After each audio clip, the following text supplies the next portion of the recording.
त देखी तोहरा जैसन लागेला। रात में तोहरा बिना मन बेकाबू भागेला।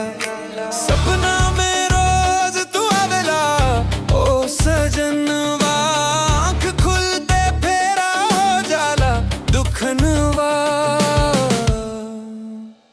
तोहरे बिना लागे ना मन, दिलवा रोवे रोज हर घड़ी सन। तोहरे बिना लागे ना मन, धड़कन बोले वे वापस आजा सन।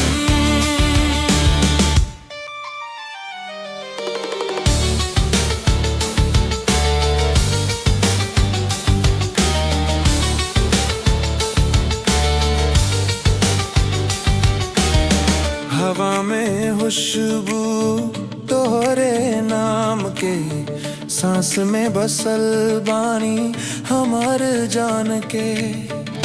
बैठल बानी अकेले ही चौखट पे, याद तोहरे के आवेला हर पलक पे।